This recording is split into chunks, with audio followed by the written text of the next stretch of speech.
오늘 보실 하나님의 말씀은 고린도전서 5장 9절부터 13절입니다. 고린도전서 5장 9절부터 13절입니다. 제가 가진 신약성경 268쪽에 있습니다. 봉독하겠습니다. 내가 너에게 쓴 편지에 음행하는 자들을 사귀지 말라 하였거니와 이 말은 이 세상에 음행하는 자들이나 탐하는 자들이나 속여 빼앗는 자들이나 우상 숭배하는 자들을 도무지 사귀지 말라 하는 것이 아니니 만일 그리하려면 너희가 세상 밖으로 나가야 할 것이라. 이제 내가 너에게 쓴 것은 만일 어떤 형제를 일컫는 자가 음행하거나 탐욕을 부리거나 우상 숭배를 하거나 모욕하거나 술 취하거나 속여 빼앗거든 사귀지도 말고 그런 자와는 함께 먹지도 말라 함이라. 밖에 있는 사람들을 판단하는 것이야 내게 무슨 상관이 있으리요마는 교회 안에 있는 사람들이야 너희가 판단하지 아니하랴. 밖에 있는 사람들은 하나님이 심판하시려니와 이 악한 사람은 너희 중에서 내쫓으라. 아멘. 이제 오늘은 우리부터 잘합시다 라는 제목으로 말씀을 전하겠습니다. 이제 오늘은 징계와 출교의 시간에 대한 그 주제에 대한 마지막 시간입니다. 회개하지 않은 교인을, 심각한 죄를 저지르면서 회개하지 않은 교인을 징계하고 필요하면 출교해야 하는 이유 두 가지가 있다고 했습니다. 그 두 가지가 뭐였죠? 먼저는 그 대상을, 그 교인을 회개시키는 것이고, 둘째는 이 교회의 순결성을, 교회의 그 정결함을 지키는 것입니다. 우리는 다 이 죄의 전염이 쉽게 되기 때문에 우리 자신과 또 교회를 잘 지켜야 합니다. 오늘 본문에서 바울은 이제 부연 설명을 한 다음에 결론을 맺고 있습니다. 오늘 두 가지 메시지를 나누겠습니다. 첫째, 우리 믿음의 진정성은, 우리 믿음이 진짜인지 가짜인지는 결국 우리 삶의 모습을 통해서 드러납니다. 그러니까 우리 믿음의 진정성을 뭘 보고 알 수 있다고요? 우리 삶의 모습을 보고 알 수 있습니다. 9절을 보겠습니다. 내가 너에게 쓴 편지에 음행하는 자들을 사귀지 말라 하였거니와, 여기서 바울이 고린도 전서를 쓰기 이전에 적어도 편지 한 통을 고린도 교회에 보냈다는 것을 볼 수 있습니다. 그리고 그 편지에 보면 바울이 고린도 교인들에게 음행하는 자들과 사귀지 말라고 했습니다. 그 내용에 대해서, 그 지시에 대해서 여기서 해명을 하고 있습니다. 10절 보겠습니다. 이 말은, 내가 그 편지에 썼던 말은 이 세상에, 그러니까 믿지 않는 사람들 중에서 음행하는 자들이나 탐하는 자들이나 속여 빼앗는 자들이나 우상 숭배하는 자들을 도무지 사귀지 말라는 것이 아니니 만일 그리하려면 너희가 세상 밖으로 나가야 할 것이라. 그러니까 불신자인데 그렇게 사는 사람들, 사실 불신자가 다 우상 숭배자잖아요. 그러니까 불신자와 연을 끊으라는 게 아니라고 해명을 하고 있습니다. 잠시 첨언을 하자면 저번 시간에 우리가 그 죄악에 쉽게 물든다고 하지 않았습니까? 그런데 우린 비단 믿는 사람으로부터만 쉽게 전염되는 것이 아니라 죄악이 믿지 않는 사람으로부터도 쉽게 전염이 됩니다. 이 고린도 교회를 보십시오. 이 세상을, 고린도 도시를 복음의 빛으로 환히 비춘 것이 아니라 오히려 그 어둠에 잠식됐습니다. 우리도 조심하지 않으면 불신자를 복음의 빛으로 비추는 게 아니라 선한, 좋은 영향력을 주는 게 아니라 오히려 그들로부터 안 좋은 영향력을 받을 수 있습니다. 그리고 사실 우리가 영향력을 불신자에게 주는 것보다 우리가 오히려 불신자에게 영향을 받는 게 쉽습니다. 훨씬 쉬워요. 왜냐하면 우리 본성과 우리 죄성과 딱 맞기 때문입니다. 하지만 그렇다 할지라도 우리의 사명은 세상을 벗어나는 게 아니라, 불신자로부터 분리되는 것이 아니라 세상으로 들어가서 거기서 빛과 소금의 역할을 하는 것입니다. 그게 우리 사명이에요. 그래서 불신자와 연을 끊으라는 게 아닙니다. 11절 보겠습니다. 이제 내가 너에게 쓴 것은, 그 편지에 쓴 것은 만일 어떤 형제를 일컫는 자가, 그러니까 예수님을 믿는다고 하는 자가 음행하거나 탐욕을 부리거나 우상 숭배를 하거나 모욕하거나 그러니까 비방, 헐뜯거나, 그러니까 술 취하거나 속여 빼앗거든 그런 사람과는 사귀지도 말고 함께 먹지도 말라 함이라. 그러니까 이전 편지에서 음행하는 자들과 사귀지 말라고 했는데 불신자를 가리키는 게 아니라 신자를, 예수님을 믿는 사람을 가리키는 것이었다고 설명해주고 있습니다. 예수님을 믿는다고 하는데 아무 거리낌 없이, 아무 변화 없이, 아무 부끄러움, 회개 없이 계속해서 그렇게 사는 사람과 연을 끊으라는 것입니다. 징계하고 필요하면 교회에서 내쫓으라는 거예요. 왜요? 다시 한번 말씀드리지만 그 사람을 회개시키고 교회의 정결함을 지키기 위해서. 전 잠시 이 구절에 집중하고 싶습니다. 여기 여러 죄의 목록이 나오잖아요. 물론 전체 목록이 아닙니다. 그냥 몇 가지 죄를 예시로 든 것뿐입니다. 그리고 여러분, 진짜 크리스천도 이런 죄를 저지를 수 있습니까? 있습니다. 충분히 이런 죄를 저지를 수 있습니다. 지금 여기서도 속으로 음란한 마음을 안 품었던 사람이 있습니까? 속으로 욕심을, 탐심을 안 가졌던 사람이 있습니까? 남을 비방하고 정죄하지 않았던 사람이 있습니까? 없습니다. 다 걸려요. 다 걸립니다. 그런데 이 그리스어 원문을 보면 한두 번, 여러 번, 심지어 여러 번 이런 죄를 저지른 사람을 가리키는 게 아니라요. 그 삶 전체가, 그 삶의 모습, 전체 모습이 그런 죄로 점철된 사람을 가리키고 있습니다. 그냥 한두 번, 여러 번, 바람을 핀 게 아니라요. 그냥 생바람둥이인 사람입니다. 예수를 믿는다고 하는데, 욕심으로 가득 찼어요. 욕심쟁이에요. 우상숭배자예요. 비방자입니다. 입만 열면 남을 계속 비방하고 정죄합니다. 알코올 중독자입니다. 그러니까 한두 번 육신이 연약해서 취하는 게 아니라 계속 취해요. 또 사기꾼이에요. 그 삶이 사기꾼입니다. 그러면 그런 사람이랑은 연을 끊으라는 것입니다. 그러니까 단순히 육신이 연약해서 한두 번, 여러 번 그런 죄에 빠지는 게 아니라 또 우리가 다 그 각자 연약함이 있지 않습니까? 죄의 부분에 관해서. 그런 게 아니라 또 그게 나쁜 것인 줄 알고 어떻게든 끊으려고 몸부림치고 눈물 흘리면서 기도하는 사람이 아니라 회개하는 사람이 아니라 그냥 그 삶 전체가 그런 사람이에요. 예수를 믿는데 아무 거리낌 없이. 이게 뭐가 어때? 아무 부끄러움 없이, 아무 회개 없이 계속 그렇게 사는 사람이에요. 마치 그 남성처럼. 자기 계모를 계속 데리고 살았던 그 남성처럼. 우리가 여기서 뭘 볼 수 있냐면요. 내 믿음이 진짜인지 가짜인지는 결국 내 삶의 모습을 통해서 드러난다는 것입니다. 우리가 다 예수님을 믿는다고 하잖아요. 그런데 우리가 기억해야 하는 것이 우리가 예수님을 믿는다고 입술로 고백한다고 해서 반드시 그 믿음이 진짜인 보장은 없다는 것입니다. 믿음도 진짜 믿음이 있고 가짜 믿음이 있습니다. 예수를 믿는다고 다 진짜 믿음이 아니에요. 교회 나온다고 다 구원받은 게 아닙니다. 진짜 믿는 사람, 믿은 사람만 구원받은 거예요. 그리고 진짜 믿음은 그 무엇보다 결국 삶에서 드러난다는 것입니다. 물론 우리가 다 육신이 연약하죠. 당연히 육신이 연약해서 계속 죄를 짓습니다. 죽는 그 순간까지 죄를 짓습니다. 하지만 진짜는 회개를 한다는 거예요. 돌이킨다는 거예요. 부끄러운 줄 알고 성령님을 의지해서 그 패턴을 끊는다는 것입니다. 왜냐하면 내가 더 잘나서, 내가 더 선해서, 내가 더 착해서 그런 게 아니라 내 안에 성령께서 계시기 때문입니다.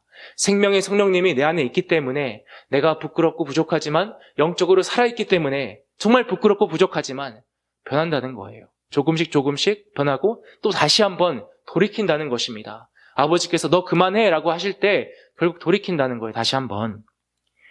하지만 믿는다고 하는데, 분명 믿는다고요. 나 예수 믿어요. 나 하나님 사랑해요 라고 하는데 평생 바람둥이로 살아요. 평생 탐심에 사로잡혀서 하나님 것보다 이 세상 것에 대한 탐심에 사로잡혀서 욕심쟁이로 삽니다. 평생 우상숭배자로 살아요. 툭하면 집사, 권사라는 사람이 툭하면 점을 보러 다닙니다. 그게 부끄러운 줄도 모르고 아무 거리낌도 없고 그게 뭐 어때? 하고 아주 즐겁게 점을 보러 다닙니다. 죽을 때까지. 또 입술만 열면 남을 비방하고 헐뜯습니다. 참고로 많은 분들이 이 비방과 정죄가 이 험담이 별거 아닌 죄라고 생각합니다. 아니 물론 죄긴 죄인데 내가 누구를 칼로 찌른 것도 아니고 총으로 쏜 것도 아니고 그냥 입술로 좀 씹은 건데 그게 뭐 그렇게 큰 죄냐고 합니다. 하지만 아닙니다. 사실 비방과 정죄는 큰 죄예요. 성경에서 그것을 계속해서 강조하고 있습니다. 그렇게 하지 말라고 계속해서 말하고 있습니다. 그리고 내가 계속해서 남을 비방하고 정죄하는 사람이라면 내 믿음이 가짜일 수 있어요. 구원 못 받으실 수도 있습니다. 그 정도로 심각한 죄입니다. 다시 돌아와서, 참고로, 비방과 분별의 차이가 무엇입니까? 우리가 비방은 하면 안 되지만, 분별은 해야 되잖아요? 비방과 분별의 차이가 무엇입니까? 여러 번 말씀드렸지만, 산상순을 들어서 두 가지라고 생각합니다. 두 가지. 바로 겸손과 자비의 차이라고 생각해요. 겸손과 자비. 우리가 남을 비방하고 헐뜯고 정죄할 때 어떻습니까? 굉장히 교만하지 않습니까? 나는 너처럼 안 산다 이거잖아요. 난 너보다 잘났고 난 적어도 너 같진 않다고 말하는 거 아닙니까? 사실 우리가 다 죄인이잖아요. 우리가 욕하는 그 사람이나 나는 아무리 악한 사람이라 할지라도, 심지어 지옥 가는 사람이라 할지라도 그 사람이나 나나 예수 없이는 다 영원토록 불못에 불타할 죄인입니다. 비참하고 추악한 죄인이에요. 정말 고개를 들 수 없을 정도로 부끄러운 죄인입니다. 그런데 그런 죄인인 주제에 감히 하나님의 자리에 앉아서 나는 너보다 거룩해, 이 더러운 거사라고 하는 것이에요. 하나님이 보시기에 굉장히 교만하고 가증스럽습니다. 그래서 성경에서 비방하지 말라고 하는 거예요.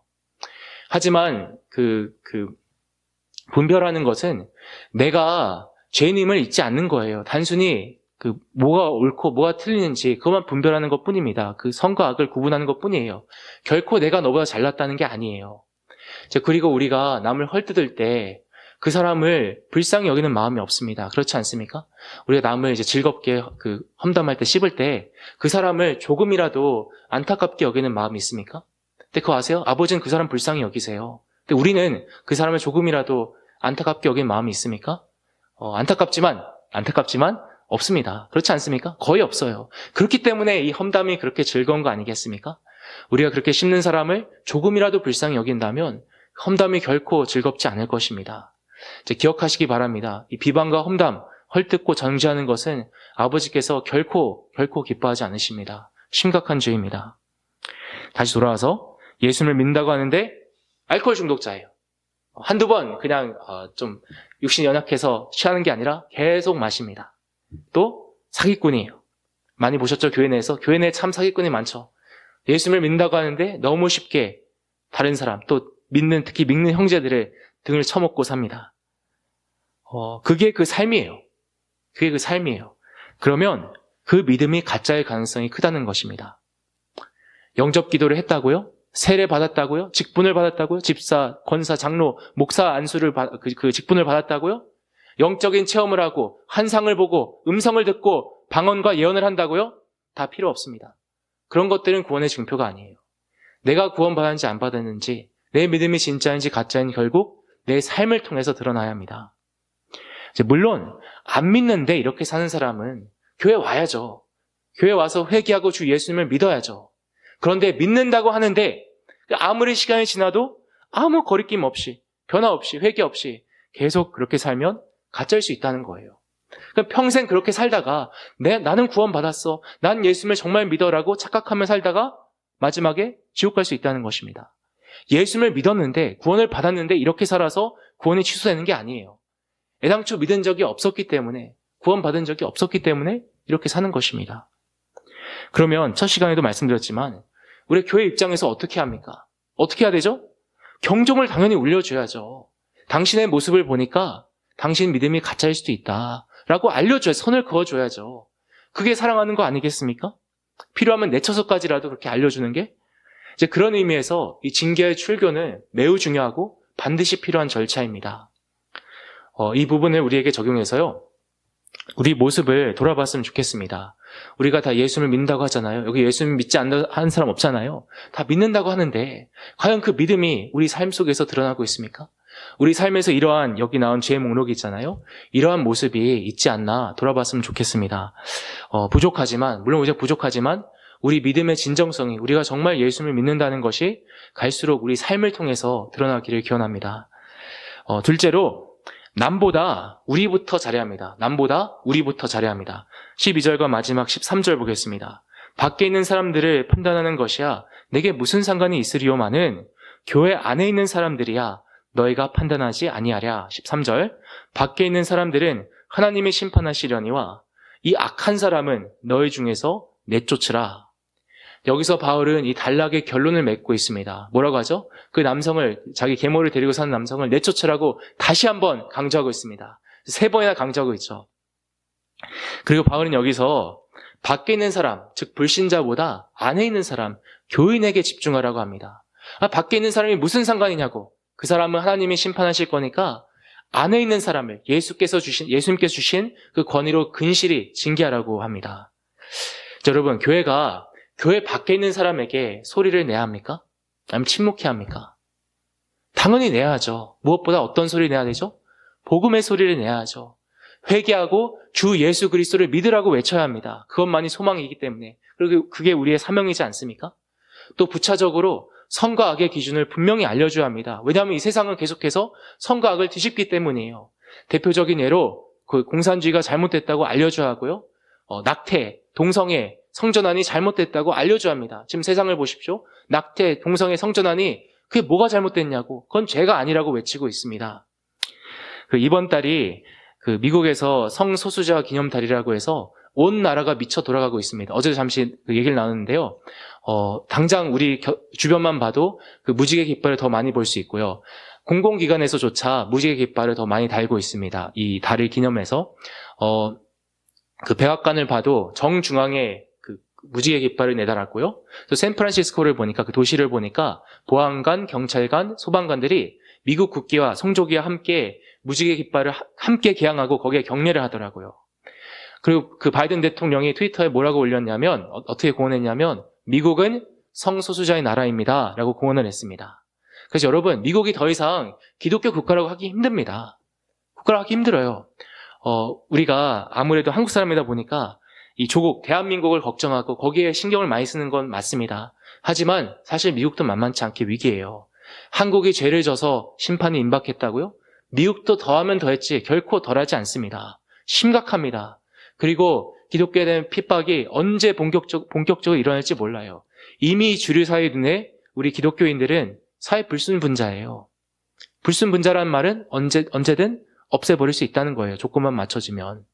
그리고 언제 이 죄악이 넘쳐나는 나라에 하나님의 불심판이 내릴지 모릅니다. 한반도만 하나님의 심판이 있는 게 아니에요. 임박한 게 아니에요. 이 미국 땅에도 임박했습니다. 그런데 상황이 이러한데 교회가 가만히 있으면 되겠습니까? 아니죠. 소리를 내야죠. 잘못된 걸 잘못됐다고 회개해야 한다고 외쳐야죠. 하지만 오늘 말씀을 기억하십시오. 우리가 우선순위를 놓치면 안 됩니다. 우리의 우선순위는 세상이 아니라 어디라고요? 교회예요. 교회. 우리예요. 우리부터 정결해져야 합니다. 예수님께서 주신 권위로. 여러분, 아무리 공산주의가 잘못됐다고 외치면 뭐랍니까? 하나님을 향한 우리 신앙, 우리 애정이 다 식어버렸는데. 아무리 동성애가 잘못됐다고 외치면 뭐랍니까? 교인들이 성적으로 또 영적으로 문란한데 뭐합니까? 기억하십시오. 물론 우리가 공산주의가 잘못됐다고 외쳐야 돼요. 하지만 그렇게 외친다고 해서 우리가 하나님 앞에서 더 의로워지는 게 아니에요. 당연히 우리가 동성애 성전환이 잘못됐다고 외쳐야 돼요. 그건 잘못됐어요. 하지만 그렇게 외친다고 해서 우리가 하나님 앞에서 더 정결해지는 게 아니에요. 그렇게 착각하시는 분들이 많더라고요. 나는 잘못된 것을 지적하고 그걸 잘못됐다고 외치기 때문에 나는 그래도 의롭고 옳은 사람이야, 올바른 사람이야, 그렇게 생각하는 분들이 많더라고요. 하지만 그건 착각입니다. 별개의 문제예요. 별개의 문제입니다. 그렇게 외쳐야 되지만 그렇게 외치는 것과 별개로 교회부터, 우리부터 예수님께서 주신 권위로 교회를 정결하게 올바로 세워야 합니다. 하나님께서 너나 잘하세요라고 하면 뭐라고 하겠습니까? 오늘 바울의 말을 기억하시기 바랍니다. 우리의 우선순위는 세상이 아니라 교회입니다. 다시 말씀드리지만 물론 우리가 세상을 향해 진리를 외쳐야 돼요. 하지만 우선 우리 교회부터, 더 나아가서 나부터 하나님 앞에 정결하게 서야 합니다. 오늘 이 부분을 우리에게 적용해서 우리 일회교회와 우리 자신을 돌아봤으면 좋겠습니다.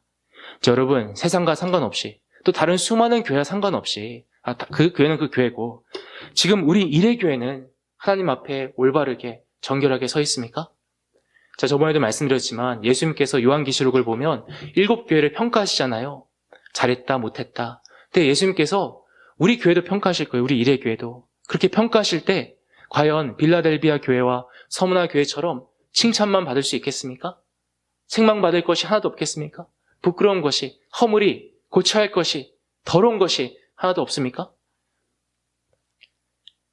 더 나아가서 더 중요하게 다른 사람과 상관없이, 여러분, 우리는 항상 나를 다른 사람과 비교하잖아요. 하지만 기억하십시오. 천국은 상대평가가 아니라 절대평가예요. 하나님은 나 자신만 보세요. 나만 보세요. 다른 사람과 비교하지 않으시고 다른 사람과 상관없이 나 자신은, 나는 지금 하나님 앞에 올바르게 정결하게 서 있습니까?